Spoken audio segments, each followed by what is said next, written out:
We're talking about time. A very fascinating, interesting subject. Again, these are topics that you all wrote on paper on the survey, and someone said, "What is God's relationship to time, and what is in relationship to humans?" And so I want to approach the topic in a number of different ways. One, I just want to talk about it just from a definitional or from a more historical philosophical perspective of how we look at the different aspects of time. I unfortunately made it into a giant sentence as I was summarizing it, but we'll go through each of the parts of the sentence as a concept unto itself. I want to talk about the idea of time as a subject both of objectivity and of subjectivity, which is important to understand when you start to look at time's relationship to God. I have a few fun facts, a few other things to throw in there, and then I want to talk about the concept of God and time, and how we understand God, because we understand God first as a concept or as a being, and then we sort of address how that being's relationship is to other things. So time would be one of those. We don't start with the relation, we don't start with time. We start with God, who is God, and then look at some biblical concepts that we make claims about, and how those concepts affect our understanding of time. And we'll look at, that's when we'll dig into the scriptures and look at the passages that inform that. If we get to it, hopefully we will, I think it's important to just sort of take a look at Jewish time and how time and a Jewish concept has been instrumental in our own thinking in relationship to Sabbath and to the doctrine of creation. And I'm going to jump ahead and I'll give you a short, when the time comes, I'll give you a short interlude about just the history. I wrote down a few sort of, maybe we'll start there. I mean, this is kind of not an interloper, but it's a little bit outside of our concept. But when you think about time, it's sort of an accepted idea. And so if I were to ask you what time is, how would you respond? Look at my watch. You look at your watch, yes. From a physics perspective, that's precisely what it is. It is always related to a clock. What else? There's no wrong answer. Time has a lot of definitions. It's a unit of measurement. Absolutely, it's a unit of measurement. It's how we measure not just distance, but how we also measure things like light. It's how we measure things like velocity and speed and all these things are all sort of bound to this idea of time. We'll talk a little about that. What else? Period in history. Historical time, yeah, we look back in the period, and we'll come to the question of whether or not that exists or not. Whether time is actually how we use time in that regard. Time is a fascinating subject because it has so many dimensions and is actually considered a dimension. So let's just start with the definition of time. A continual sequence, and this all will relate to how God relates to it, a continual sequence of events. So things that happen, this is an event that we're at right now. Existences, each of us are functioning in time as having our own existence, and experiences, which are humans that have existence experiencing an event in time. Does that make sense? Which transpires in succession from past, present to future. So that's the definition. A continual sequence of events, existences, and experiences which transpire in succession from past, present to future. These, and this is where it gets these are sort of the attributes of time. These events, existences, and experiences, the E's, as I'll call them, are irreversible. So what happens, happens. If Donna just decides to slap me right now, I can't go back and undo that unless you can time travel. But, and this is the nature of the sci-fi, like we're defying these laws of nature that we have. But it's irreversible. It's symbolic. In other words, we talk about time in terms of units of measurements, in terms of related distances, in terms of sequence of events. But it is still, these are all symbols that we agree upon to communicate about them. So even that the concept of time is just something that we have common language that allow us to communicate about a concept of something, whether or not that concept truly exists, although I do believe it does. And it was divinely put there. It is causal. In other words, as time unfolds, we see that it allows cause and effect to happen. If time were to cease to exist, then an effect may not happen. And this goes back to the philosophical concept of the unmoved mover, that everything is a cause and effect throughout the history of our world, save God, who was the unmoved mover who began that motion. Well, if time, as we think of beginning and end in our understanding of time, has actually an end, then it has a causal relationship. It's measurable, as we've said, both in a number of different terms, lunar being one, and that's months and years. That's the earliest form of time. Tracking 12 lunar cycles in a period of days, and there's been debate somewhere between 354 and 384 of how those work and how we balance those things out. But both in terms of the lunar or months and years, but also in distance in relationship to light, and into, we talk about the speed of light, or even the speed of sound. It is, and this is the one that I think is the most interesting, it is anthropologically dependent. In other words, it is a concept that exists for humans.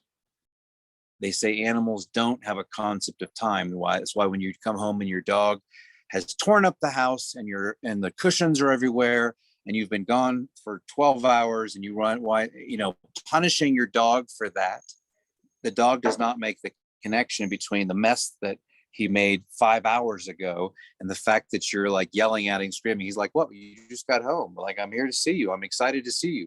Why are you yelling at me? What did I just do?" No, animals don't have a sequence of time in this. They have a sequence of cycle that is triggered by weather and behaviorally bound. But time is an anthropomorphic concept that exists in the minds of humans. And it requires, again, us to be operating in some concept of time in relationship to past events. So there's a larger category that says time either exists as an actual series of events, and so it actually exists, and therefore, if it does exist as a series of events, you theoretically could time travel back because it's on a linear cycle. Or time, as we talk about often, time for God exists in an existential moment. And there is no past, present, and future. Our concept of the past is our memory of the past.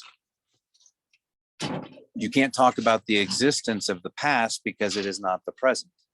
I know this is getting deep, but you understand what I'm saying? You can't talk about, so Judah just went to school. I can talk about the memory of that, but that event is no longer here. It's gone. It's lost. I have no ability to recover it. I have no ability to return to it. The only recollection I have of it is in my brain. But it's highly subjective to me because because my experience of taking Judah to school is not Shannon's experience. So even that in the event of Judah's departure, our different existences experience different aspects of the event of that, but we still then collaborate on those experiences together to have a shared memory of what was. What about written histories? They just become cues in order for us to recall. But the truth is, we don't really, if I say the Holocaust, take something horrible like that, I don't really have any memory of the Holocaust other than what I saw on Schindler's List. And if you were to, or pictures of concentration camps that may, if I started to think about them, may trigger shadows of memories, but again, still a memory. It's all, they're a collaborative sequence of memories that we gather together. And everyone has their different memories. Exactly. Exactly. And it's so subjective to us. And that's why part of my dissertation dealt with the idea of communal memory, and it's really fascinating.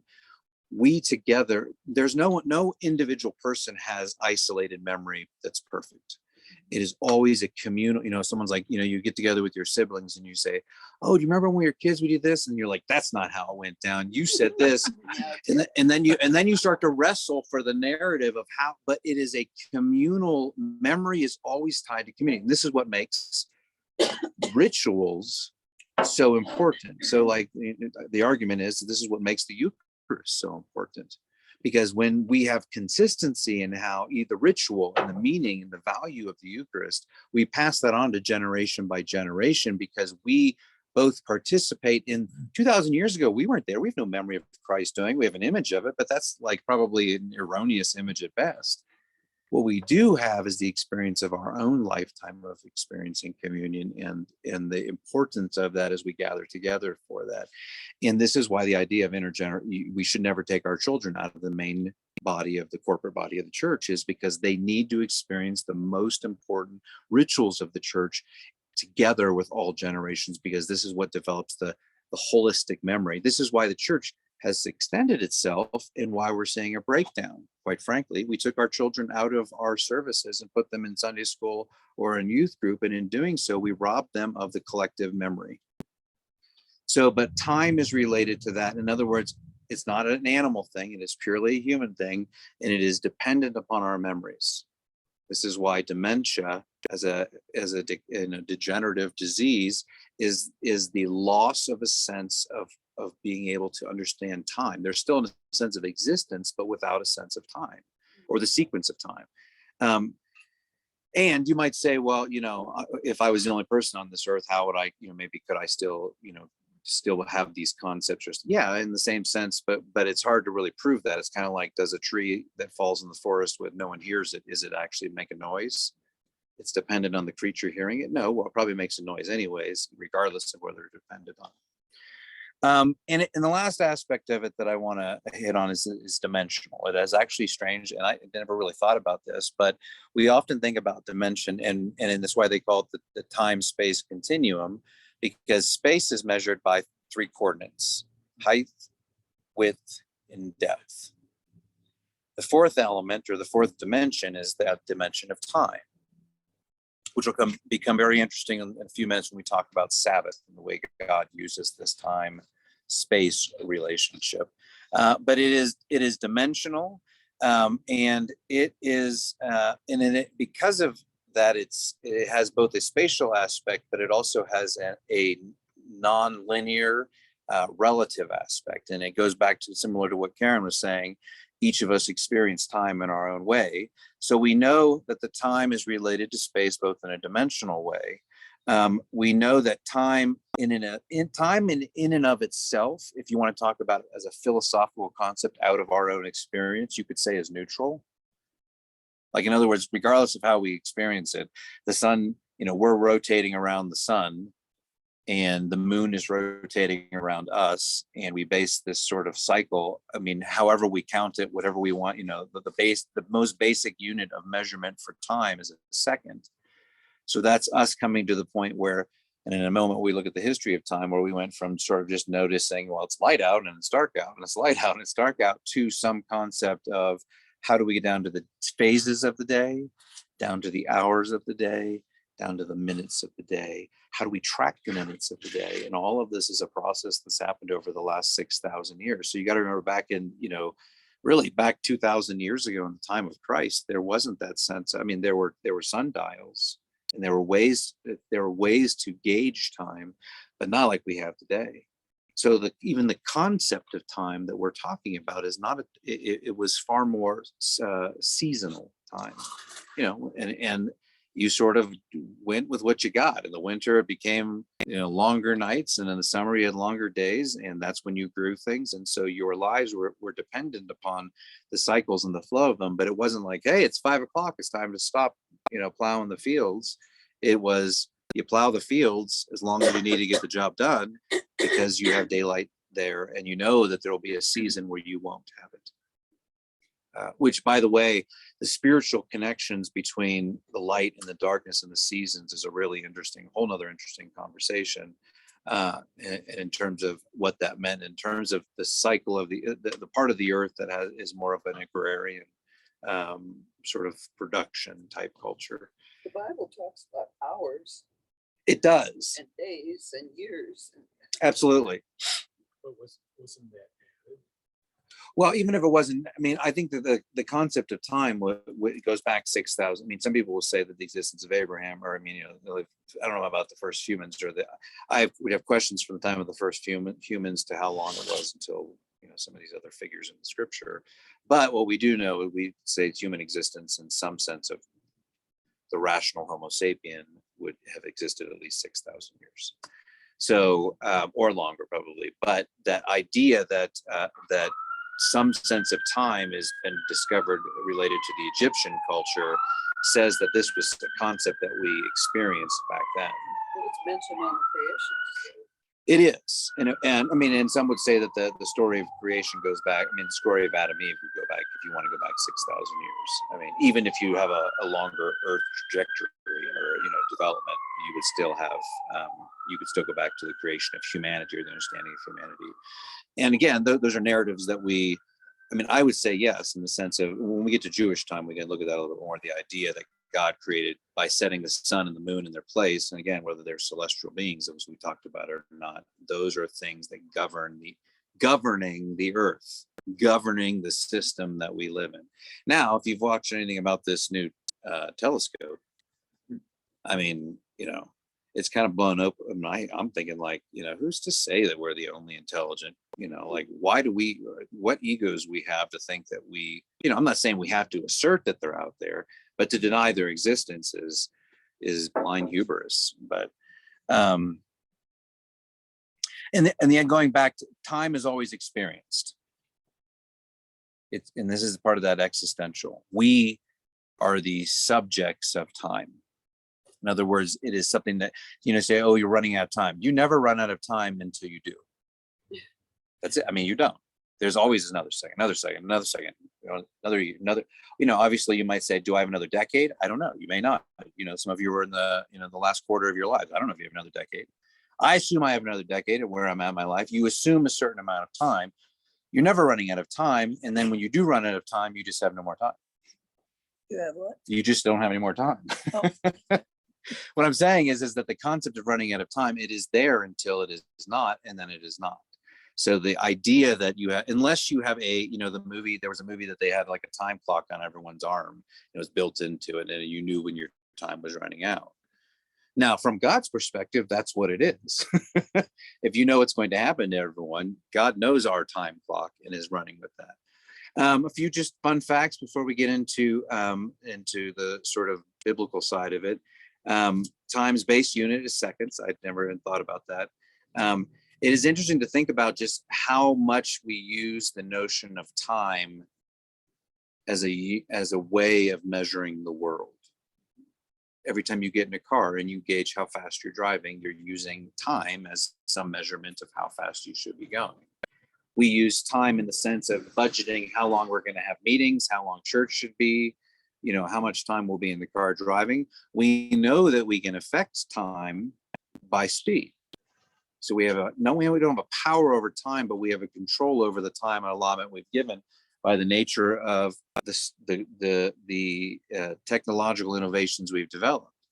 It used to be months and months to get across the Atlantic from Europe to the Americas. Why? Because you had to take a boat. Well, with the invention in the last few centuries of planes and continually increasing speed, we reduce that time. Time is no longer set by a certain thing. How about the way we do warfare and battle? It used to be the time it took for me to run over to a person with a knife in my hand. There's a time calculated. Something I have to get. Now, if I see a person over there and I have a sniper rifle, I can take them out in a second, and it takes less time. So even there's a relationship in everything. How we cook. How much time do you have to wait for bread to proof? There's just when you think about how much time permeates our culture, it's kind of like, How long is you going to be a shower? How long are we going to go? When are we going to go? How long are we going to leave there? What does it mean to be early? The culture, the idea of early lateness, all those things are all related to this concept of time. I just want to bring up that time in the Eastern world is looked at as cyclical, not in the same way. We look at it as a very linear process, but in an Eastern world, it's you reincarnate through time. So time is a never-ending existence until one recycles or reincarnates out to a space of enlightenment, or what the Buddhists would call, a Buddha or Dharma. But we don't view that. We have a concept that is, and I don't even want to call it Western, because I think you have a region, that kind of gets thrown out of that. Greece would be considered Eastern by some, but a Greek influenced concept of time is one that is linear. There was a beginning and there is an end. Now, yeah. Is it true that, or could it be said that the more accurately we began to measure time, as people began to have timepieces, or there were clocks in the towers in the towns, and had more awareness of time, that there became more pressure, time pressure? Yeah, absolutely. And actually, if you look at, there's a number of factors that played into that. The what was the date? The first mechanical clock came about in 1330. I think that if I have the information correct, and I know that you can check that. If I'm wrong, let me know. And I know that there was a period during between the Reformation. I don't remember what the years are, because I didn't write notes on this, but sometime between the Reformation and the 19th century, there was a period where the Protestant work ethic began to drive,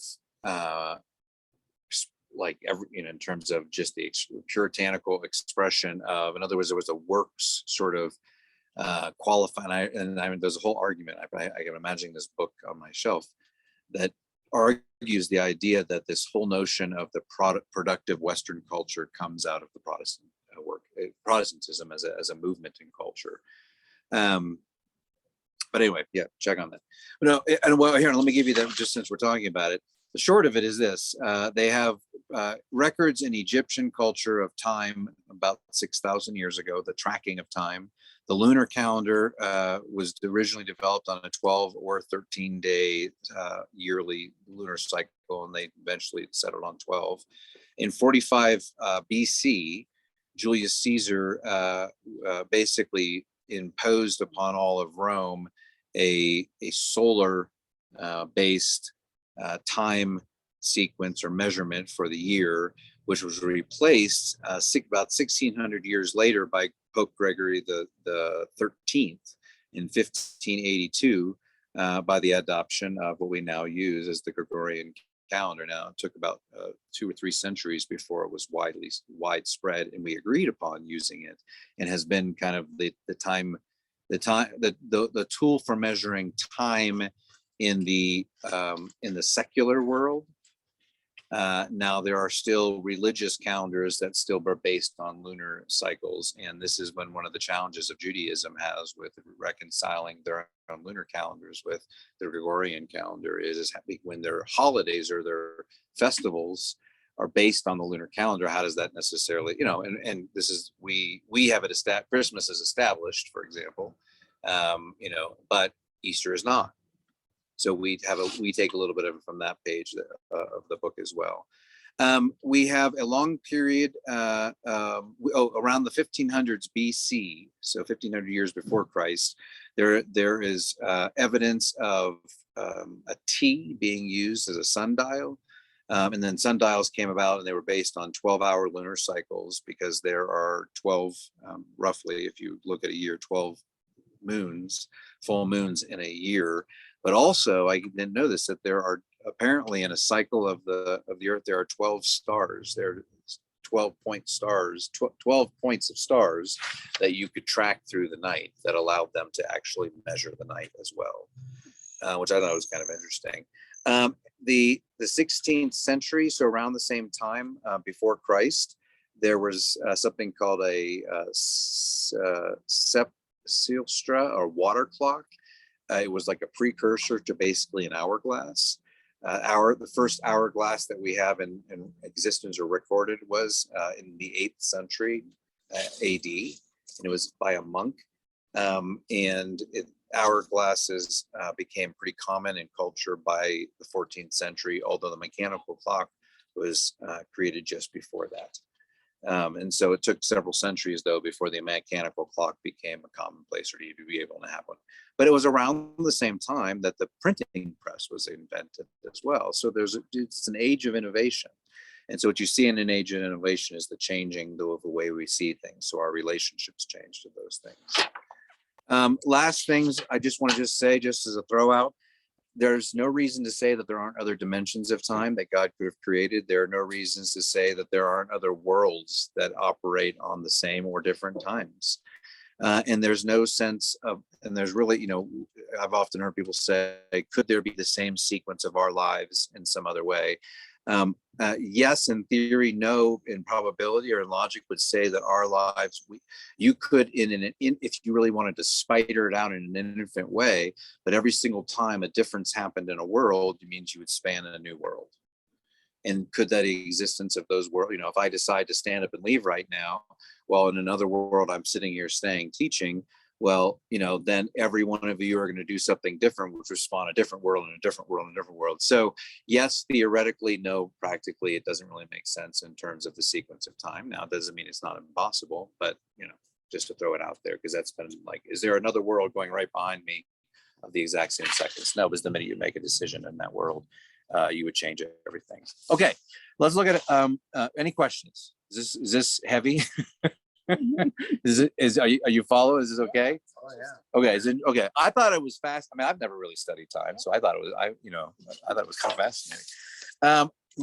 Karen. Isn't it possible to live without the mechanical, without having to say, "Oh, it's time to do this," just by your feelings of how the day is going, like the sun, the moon? We would. If we didn't have clocks, we would have more of a sense of, and I hate to call it time, because what you're calling it time is the actual measurement Yeah. of time. Yeah. So I just think like farmers. Could we live in it? Absolutely. I mean, they Yeah. did for a long. Yeah. On a deserted island. Well, Laura and Mary. Indigenous Yeah. people I mean, right now that do that. Well, so yeah. I mean, yeah, But exactly. it doesn't mean they're more primitive. No. It's just that Different. they have different aware. Yeah, and they're a lot more tense, I would think, too. Lower because- blood pressure. Well, Yeah, but when you honestly being a Filipino, so my mom's German, my father's Filipino. My mom was always time. Like Germans are obsessed with being on time. If you're 5 minutes early, you're late. On the other side of that, in the Philippines, like we go to Chicago, it's kind of like, when's everyone arriving? Oh, I don't know, in the afternoon sometime. Well, some people will arrive at 10. Some people will arrive at 6 at night, and no one questions why they're there that time when they're coming. It just is what it is. When are we going to eat? Oh, sometime this evening. The food just sits out all the time because it doesn't matter. Like there's a loss. So I think that, I think that and I'm sure there are cultures even today that really don't have the vast, primitive, I don't want to say primitive in the sense of less developed, but other cultures that don't use clocks or watches, and they do. They just sort of right out. You can be in the river fishing, come home and it's past due and you go, where have you been? Oh, I just lost track of time. Yeah, absolutely. Or how about the relativity of time in terms of your experience right now? What, it's, I don't know what time it is. What is it? 6? It's About 5:36. 5:36. Is it 5:36? Yeah. So 5:36. Well, in 2 months, it's going to be dark at 5:36. So our experience, even of the things that might clue us into a time, are changing and shifting. So are we, so we regulate them by a watch. But our bodies have a natural cycle Absolutely. too. I mean, you get hungry after a period of hours. You need rest after a period of hours. Your energy level may fluctuate with different parts of the day. That's a scientific thing. That doesn't have to do with time per se. I would say it's more of an experience in time. That was the other thing I was going to say though. and that's, it relates to that, is time. Although time measures things like distance, speed, velocity, time is an aspect of an event. So in other words, we're experiencing an event right now. Time is a part of that. How you say, well, there are two types of things that define an event: location and time. Where are we? Well, we could put literal coordinates down to the center of these tables in terms of the way we've mapped the world. And then the other way we would measure it in terms of when it happened in the sequence of time is by what time it is. So then we know where it was and we know where it happened. These are basic fundamental facts to anything to any event that happens. And I think that's interesting just in the sense of that time then is somewhat subjected to the event itself, but only because we actually subject it. We use that. We don't need to say what time it is. We can say it doesn't. When we're done talking about this, we're done talking about it. But we choose not to live in that world. We allow ourselves to have that as be an aspect of the lives that we're living. Well, It's time, a tool. Is a tool. yeah, exactly. And time is incredibly important in a sequence of events like space travel, let's say, when they come back and they say they need a 10-second burn Yeah. at precisely this time, or they're Yeah. going to miss their window to come in. So time becomes critical Yes. even in those. You miss that by a couple of seconds and you could be, And the same thing could be true for microwave popcorn. Yes, Yes. absolutely. 15 seconds too long It's ruined. and it's ruined. Just asked me last night. But you know what I'm saying? I mean, like, but time, even on a trivial level, matters, but on a critical level, you know, both could ruin your day. I think popcorn might ruin my day more right now. I do have a question. Yeah. So what is it in animals? It's a little off the subject, if we can go on if you want to discuss it. But there are dogs, horses, whatever, that expect you at a certain time. Like when I was growing up in school, we got out of school by the time we got home, and it wasn't. Then if we were gone somewhere on a trip or something like that, the animals still responded because they expected you to be returning on that. Mr. So- Bear knows 4 o'clock is dinner. Yes. Jim, you want to field that, Jim? We saw on PBS that the dog is sensing your smell. Well, but And even that if you're is- gone, I know. And it just automatically senses that. And then at 4 o'clock when he's fed, whatever, he expects to be fed, but he senses your smell It's and how it where fades. It fades over fades. time. and then That's the theory that they're operating on. They don't know. oh, okay. And honestly, That's it. animals are Because it's behaviorally, That is like an if you're- internal clock. it But is. Whenever I would go to help my brother up on the ranch, I'd be gone for a week or two, and the dog would still go down to the corner of the pasture and wait at that exact time every afternoon. And so I was just curious, that's a possibility. And I guess I would argue that dogs are designed to recognize patterns of behavior, both in humans and in themselves.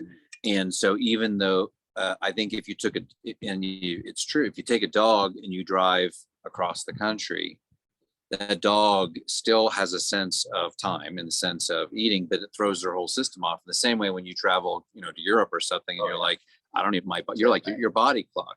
So there's a sense of pattern that of recognition. And I think when you're in one environment, the shift of the seasons and the darkening, that there's an adaptation that happens both in humans and in animals. That would make sense. But you said body clock, and I mean, isn't there research that suggests that we have a kind of inner clock? Yeah, I would say it's an animalistic one. Yeah. I would say that's our animal side. I think the understanding of it and the taking time and putting it into seconds and all those things, that's the rational side of it. But the animal side is it, yes, if your body gets used to having a certain amount of food a certain time of the day and lasting that food's going to last that length of time because your body's adjusted to that anyways. So at some point, unless you begin to elongate that time, and your body can relearn that new behavior. It's kind of like these hikers that go on this trail. The amount of calories they're consuming versus the output that they're giving, their body adapts to it. Again, that's the animalistic side that just adapts to a new well, look environment. what happens to us when they change from daylight savings time Yeah. to Oh my standard gosh. time. Yeah, well, that's a They have perfect people example. Strokes, heart attacks, Yeah. brain fog. Yep. All of those kinds of things just because you get up an hour earlier and it's darker than you expected or whatnot. And Pick that's the pick power, one, please. even though mentally that we're turning the clocks back. So you would say the power of the mind over the body, but that doesn't mean it is. And you're right. There's so many arguments. I mean, there, from suicide across but to argue against that, because it is a sharp, sudden, unnatural change to your body. Okay. A couple of things I want to say just about God. So God and the concept of time. And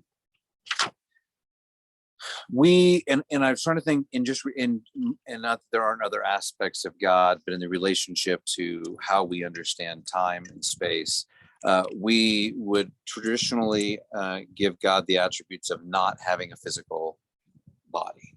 That's pretty standard, old creedal.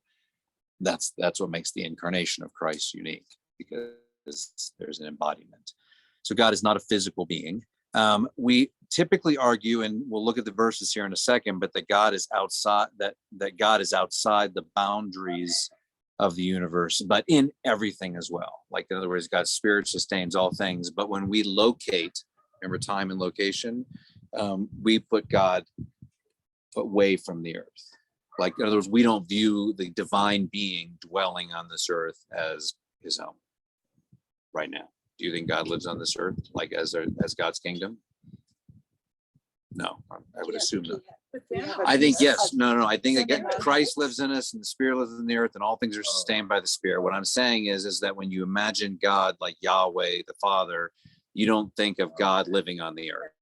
So, in other words, we agree that God is outside of, yes, and we don't necessarily really want to assign it to a certain, certain constellation or solar system that we can see through a telescope, because it's probably much larger than we imagine. We also confess that God is all powerful, omnipotent, or omnipotent, omniscience, all knowing, and omnipresent everywhere. So in other words, we confess, what's that? So he is here. Yes, present in the sense of a spirit, but not necessarily that God dwells that God's home is here. God is spirit. Yes, well, we can get into the philosophical argument, mixed words about it, Karen, if you really want to, but you understand what I'm saying. I don't understand God being someplace else. Yeah, I don't really understand. I think that we talk about where God lives in relationship to our understanding of dimensions, which again is height, depth, and width in time. And so we want to think of spatially, and this is why, as we talked about heaven and hell, that there was a distance. God lived up there, and everything evil was beneath the core of the earth. And this notion of that. But isn't he beyond all that? He can be That's everywhere. That's what I'm saying, is I think that we assign position to God because that is the only way we truly can understand. Because we can't truly grasp non-location. So You you're can saying We can Yeah, take it kind on of imagine faith. it. What's that? God is just wherever he wants to be. Well, I would say everything is sustained by God's being. So when you talk about presence, when we say God's omnipresence, it means that there is nothing in existence that is outside of God's being. All things are created in him and through him. So we don't talk about existence outside of him. And this is the idea we talked about last week when we talked about hell. The idea of annihilation is the non-existence. So when the torment that someone would experience, that in that moment that they are taken out of existence, meaning they're not being sustained by God's energy, light, whatever you want to call it. So can I bring a question then? Yeah. We talked about the telescope and the fact that you look at all these universes and the probability that we are not alone in the universe, that there's other life forms out there. And since God created all things, he created that life form as well. Yeah. And therefore he's spending as much time with it as with us. Or because otherwise he spends more time with you than he does with us, kind of a thing. Try and figure that one out as you spread that over. Well, I mean, try figuring out also what is the idea, that was to say, it's in the similar concept. We like to say, at some point we said that the end of the world was here. You sell your boat and you fall off. Well, then we realized in some sense, it is infinity. You could sail and never stop sailing. And that boat could just keep, until you run into something, but it's always in the water. It's always sailing. It's always moving. same thing, infinity. When you think of space, does space like, is it like the Truman Show where there's a bubble above you and they're like, that's it, that's the boundary, or the Hunger Games where there was a boundary to the playing field? No, we can't imagine we can try to imagine the infinite nature of it, but I don't think we really truly are. I think it's a glimpse. I think it's a shimmer of what it will be. Yeah, I think God has created this world and this one a little bit different each way, and it's an experiment of which one works the best. So you're going to the multiple universe theory. No, and that's what I'm saying. Is why, you know, I don't argue against it. I mean, I wouldn't argue for it, but I think he also put great distance between it. well, you know, honestly, as I'm looking at these pictures on the telescope, I'm thinking, why would we think that there couldn't be other? I mean, like if we just happen to be at the certain distance we need in the certain rotation we need to have a habitable planet, not just habitable, but cultivatable, so that life can be sustained. Right. If that just requires distance from this light source, and we're like, why would we think that this is not happening elsewhere? And there's other sun. And if we're like, oh, that doesn't make us special, well, then we should get over ourselves, because that's ridiculous. I kind of disagree. You want to be special? Yes. And I think we are special. No, I agree. And the reason I say that is the incarnation. Yes. To me, if God became a human and he died on the cross, then we are special. Are you going to tell me he's become a Martian and he went to the cross on Mars? No, because Mars doesn't Are sustain you going human to life. tell me that Jesus Christ is in his human body somewhere, according to Revelation, according to things, that we aren't special? No, not at all. I think the incarnation is the answer to all this planetary, all these alien. I'm not things and arguing all that. for them. I'm just saying I don't want to argue against them. Well, Your faith wouldn't be shattered if you found out that there was life someplace else. It's just and it's an issue, and it doesn't make Yeah, me feel less special to think of the idea of out there. It makes me, in fact, if there's that many life forms out there, it makes me feel even more special. Actually the reverse, because think I we don't. are It special. doesn't have to be human. And it doesn't have to be one or the other. No, it doesn't have to be one or the other. It's just life force is But life we are, force. I believe we're special. I didn't say that I didn't say this. I jokingly They're said. still in the garden. That's They didn't right. take- they They didn't are take a living bite- in they the didn't take garden a bite and from the never apple. ate that apple. Yeah, the men were stronger. Okay. No, The couch is a soft place. before I in your get house. into, so we have to apologize for not being last week, but what I did bring at the end of this is, if you noticed this morning, the sound recording from the dark hole, The black hole. out in space, that sounds like hell to me.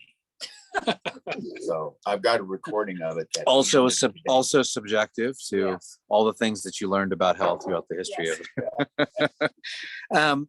So I do want to go back just to God's attributes. All knowing, meaning God knows everything that's going to happen in the future, past, present, in our understanding of time. God is all knowing, and God can play out any scenario. That we can confess that. And God's all powerful, but that also means that God can also be self-limiting. Which, sorry, so free choice. Yes, God has the ability to have a capacity, but then to choose to limit that capacity for the sake of the other is essentially what I'm saying. So in this case, in terms of God, does God ordain everything to its T? Maybe, maybe not. Or there's a certain place where God says, I'm going to step outside the boundaries of this and let nature take its course, and I'll intervene at certain points. There's also the argument that says God's going to self-limit his knowledge of what the future holds, and it's called free will theism, and it's an accepted theological concept, that God is experiencing time with us. And so when things happen, not that God's genuinely surprised, because God could see the potential, the possibility of what could happen, but the actual decision is not known to God until. That doesn't mean that God couldn't know that, but that God says, I'm going to self-limit. If we truly have free will, how could he know everything in advance? Because in a single universe cosmology, like we have one timeline. You can't go back and forth. It is what it is. Then if God knows, I mean, we're creatures of habit as well. The turn of phrase, the way we walk around the house, the way we brush our teeth, the things we eat, the way we choose vegetables, the way we wash our hair. You may not feel like you're doing it the same way, but if you actually attached little microchips or whatever to your finger to track that, and you tracked a decade of washing your hair, you'd be surprised at how closely you wash your hair exactly the same way every single time. Oh, yeah. Is what I'm saying is that if we are such creatures of habit and God is all knowing, then by virtue of that God can predict every single action and know that and our decision making process. A priest, I've questioned the whole free will and God knowing, and how can that be? And That's so another Bible study. And a priest said, you can rest assured of one thing, and that is that he will use everything for the good. Yeah. And so no matter what decisions are made, somehow it will be overall. And Ben, me telling you that you don't have free will doesn't change the fact that you could get up and leave, and that's you acting out your free will. So, I can tell you something. It doesn't negate the fact that you can still act in that level of agency, Karen. What you're assuming though is that God works with time, that God has a sense. Couldn't he be above time? No, and actually, I'm glad you said that, because the fourth God attribute is God is not bound by time. But that God chooses to, and we're gonna go through the scriptures now. So grab your Bibles, because I'm gonna be tossing out some things that I want you to read. I have 7 claims, not because I was looking for 7, just because that's the way it ended up. This is how our concept of God and time works. So claim 1, God created time. So someone, and we only need one person, so unless you all want to look up Genesis 1:14.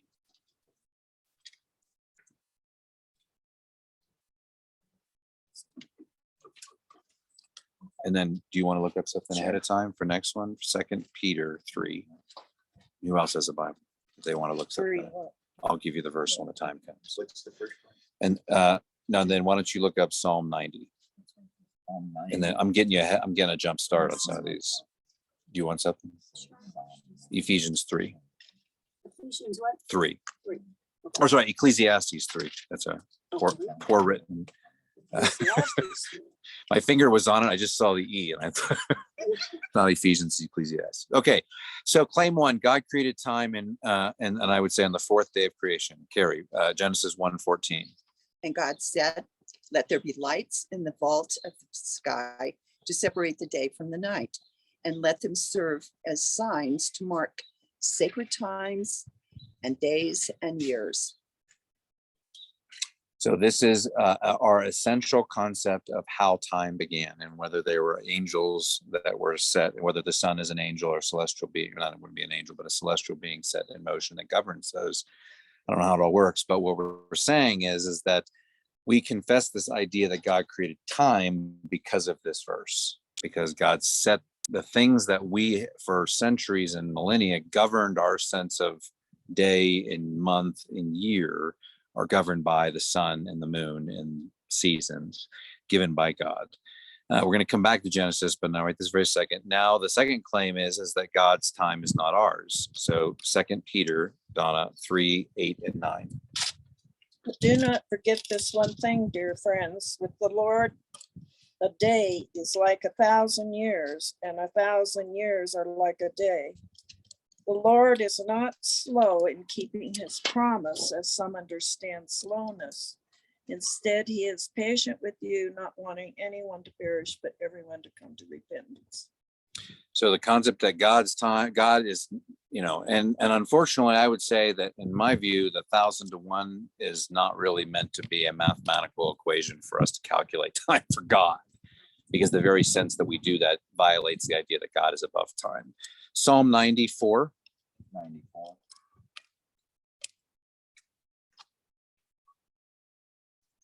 One, starting at 1. Just 90 verse 4. 90, right. Sorry. Yeah, 90 verse 4. To you, 1,000 years is like yesterday, like a few hours in the night. And I should have done these in the reverse order. I just happened to write them down that way. But chances are the Peter verse is a reflection of that Hebrew scripture. Claim 3, God established time. Perry, Ecclesiastes 3, 1 really, and you can read, for the sake of time, just read 1 and 2, I guess, or just read 1. There is a time for everything and a season for every activity under heaven. A time to be born and a time to die. A time to plant and a time to uproot. A And time yeah, and you know how the verse goes. Time to this, time to that, time to, yes, and it was created into a song. But the idea behind that is that God established not just a time, but within this globe that we're spinning on, that means that these seasons brought about both life in the summer and darkness and dorm. You know, honestly, and this is one of the things that I love about Lake City being here, is that I think ontologically, human beings in the sense of our beings, that for millennia, we worked really hard in the summers. We labored in the summers, and then when it got dark, we went inside and we rested, and we were, you know, that sense of fallowness. And then we came back out, and we, because of modern technologies and inventions, have completely reversed that cycle. And you got to ask, what does that do to our sense of who we are as this long evolution of civilization and humanity? Psalm 104:19 says the same thing in terms of the Ecclesiastes as well. Ephesians, let's do this one. Carrie, Ephesians 1, and I'll say 10. We'll go over here. Mark 13. Sharon, Galatians 4, and Perry, Hebrews 13. I'll give you a second to look those up. Tell me when you're ready. Ephesians 1:4. Ephesians 1:10, actually. And the claim that we're looking at is God's plan involves time. To be put into effect when the times reach their fulfillment, to bring unity to all things in heaven and on earth under Christ. So there's a sense of the fullness of time. And I think this is a really interesting, you could do a whole study just on this concept of the fullness. What is the fullness of time? But it means like the fruition or the completeness of time. Where's Look at that Mom? little Oh, thing. there, where's your mama? That's right. You know what? We have time. We have time to look at God's creation. Okay. And claim 5, God and the celestial beings operate in time. Mark 13:32. But about the day or hour, no one knows, not even angels in heaven, nor the Son, but only the Father. Be on guard. Do you want me going? That's good. The idea is that the angels are operating in a time sequence, that the angelic beings even are part maybe of that time sequence, but God knows this sense of, and so God choosing a time in the sequence of time means that God operates within the bound. There's lots of examples that God operates in time, but the sense of the overarching view, there's going to be a fullness and there's going to be an end, and things are going to come to culmination, and God operates in that sequence. So God created a sense of time and then operates in it. In the same way God created a world and operated in it.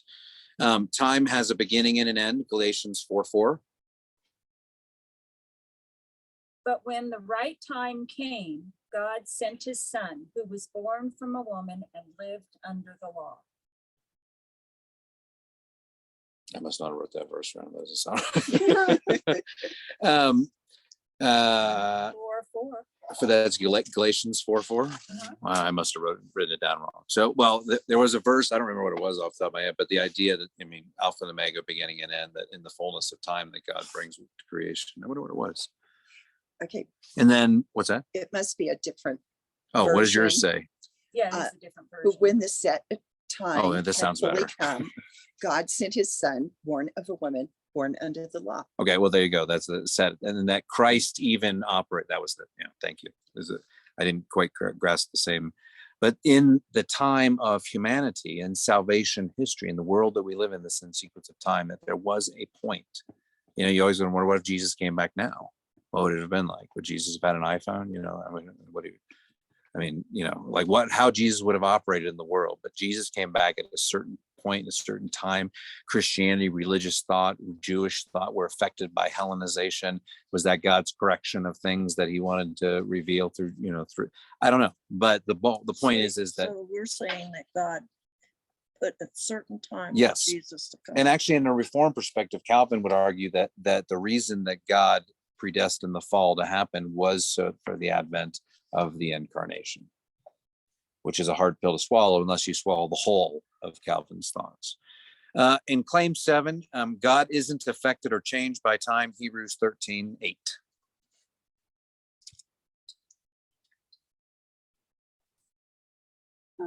Jesus Christ is the same yesterday and today and forever. Yeah.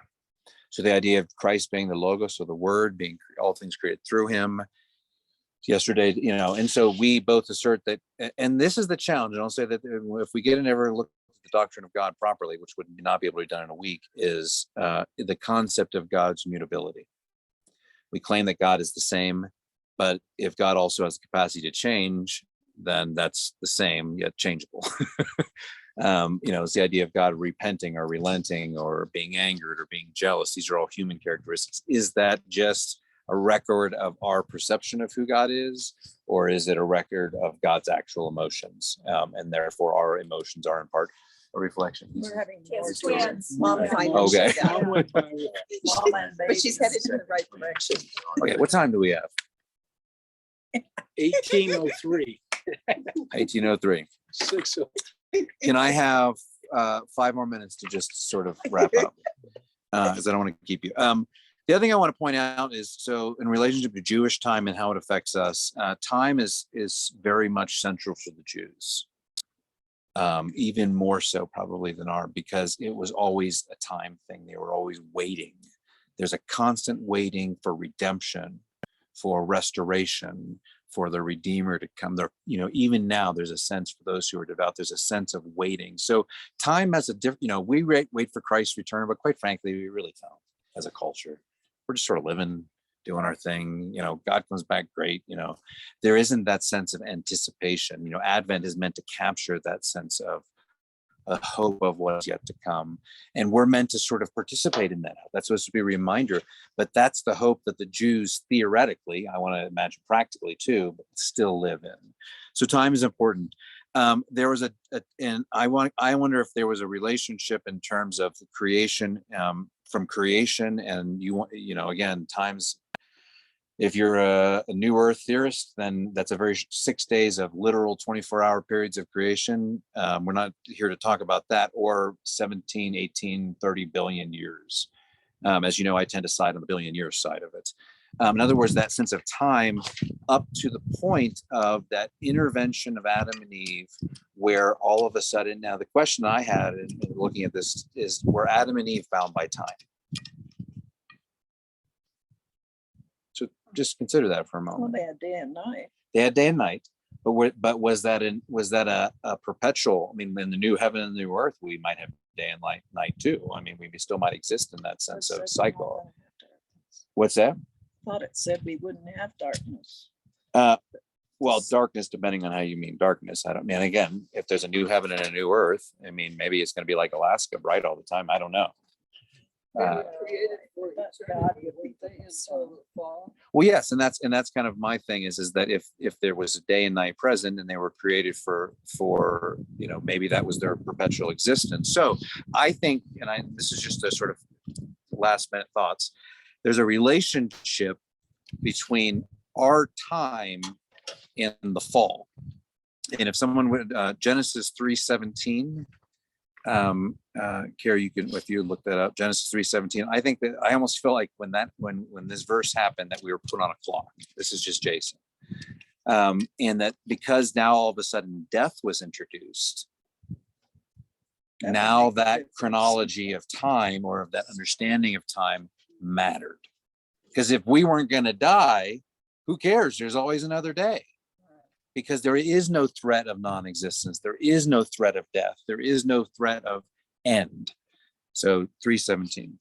To Adam, he said, because you listened to your wife and ate fruit from the tree about which I commanded you, Yeah. you must Woman. not eat from it. Cursed is the ground because of you. Through painful toil, you will eat food from it all the days of your life. So there you go. All the days of your life. And then it says in the next verse that goes on, you'll eat bread until your death. So it was a stamp put on humanity. And so I don't know if this is really where time was invented. If I think time was there in a different sense, but all of a sudden in this fall, we related to time entirely differently. Now we're running out of time. Now we only have so many years. Now we're in that anxiety of that sense of limit, of boundary, is what makes us part our human condition. Now, what I want to point out in that is that God in creation, before this fall happened, that 6 days or 6 epochs of creation, and then we get this day of rest, right? And in that, there was this sort of existential timelessness. This is what when we talk about the day of rest, it's set in the garden. The location, if you will, is in the garden. But there's no sense of time. There's no sense of end. There's no sense of promise of end. It was just existence. And so in this, you have a prototype that is established, and then fall happens. There is no sense of days of the week. They weren't sophisticated enough. You're like, well, there's 7 days a week we're going to do. Let's rest on a Saturday. We can go out to the lake and we'll take a break from that. No, it was nonstop. And all the way through Noah, through Abraham, through Isaac, through Jacob, through Joseph, through 400 years of slavery, through an exodus, through the wilderness. And then all of a sudden you have Israelites complaining. And then God says, I'm going to establish time in a different relationship. So in other words, pre-fallen time relationship, fallen time relationship, Exodus manna moment relationship, where God says, I'll give you the manna for the day, I'm going to provide for you. On the 7th day, I'm giving you a Sabbath. Why? Is because it's to break that cycle of the never ending, constantly laboring, sustaining life until we die. And what Jews believe, and the reason we're looking at this in the relationship to Jewish time, is because Jews view Sabbath as an experience of eternity. Mm-hmm. Because in that moment that the Jews were all of a sudden, the Israelites in the wilderness were said, you don't have to work anymore. On this day, you can just be. And it's what often when I teach about Sabbath, I'll say it's an exchange of earthly rhythms, the things that we do the 6 days of the week that define, that give us our livelihood, that define our existence, that are, and I think in our modern day world where we have invented retirement and 401ks and a way to bank those things without stuffing them in your pillowcases, allow us to have larger amounts of savings. Because the reality is, if we didn't have banks and systems, you wouldn't be just shoving your cash and saving for the future. You'd be living with your children. And so we've created a system that sort of defies this understanding. But that idea that of that, I don't know where I'm going with that, but there was some connection. But the idea is that when we work in 6 days to work, that was part of that curse. You're going to toil for the ground for your food. Now we've changed that toil, but we still toil constantly. And God said, for a moment, for one day of that 7-day cycle, I want you to stop your toil and remember what it was like. And this is why Sabbath is considered a reminder of what was lost in the paradise and a foretaste of what is yet to come in eternity. And I want to close with that concept because in our sense of time, and in you're all in retirement, and the sense of time probably loses its sense of, you don't have the same sense of time, people talk about all the time, after I retired, I didn't wear a clock and never watch anymore. And, I lost that, Oh, yes, you do. Well, some people do, some people don't. It probably depends on the person. But the idea is that that is what is, and this isn't a stewardship of time thing, but what does it mean for us to live in the sacredness of time? And so what Jewish scholars would say is God, whereas humans make things on the earth holy, we make the sanctuary a holy place. Tizay for me is a holy place. You may have other places in your life that are holy spaces. You think of the monuments that are built, how devastated everyone was when the Notre Dame was burning, how devastated a culture was when the attacks on the Buddhist temples and the destruction of his sacred places. Throughout history of the last 2,000 years, there was a goal to destroy sacred places because it felt like it was destroying identity. We make the things on this earth sacred, but in this instance where God established Sabbath, God made time holy. And in doing so, he reserved a day of the week, a day of time, a segment of time where we as God's followers then get to engage in exchanging our earthly rhythms for holy rhythms. The problem is we often call Sabbath the day of rest, and we think I'll go for a hike in the woods and that's somehow fulfilling my Sabbath. No, Or even busy. or even yeah, in the sense of really, what I love about the hiker meal the most is I think we're experiencing a sense of Sabbath, community, together, joy. There's there's a sense of being together. And this is what we're called to. So my challenge for you as we depart, I'm going to say two things. One, God's relationship to time in a nutshell is God is the creator of time. God operates in time, whether through a self-limited way or just the way it's designed. And God sets the boundaries of time, if there are in fact boundaries. And when those boundaries are removed, we enter into an eternity. So God's existence in time is by God's choice. And the way God operates through time is the way he sequenced past, present, and future. And in the same way I said that the idea of Sabbath was a reminder of what was lost in the fall and a foretaste of what is yet to come. We operate in this sense of time. So God is in many other things, from language to symbols to, did God concoct an idea that we had to sacrifice things in order to have redemption? Maybe, maybe not. Maybe God was just using the system that we had developed in our primitive minds.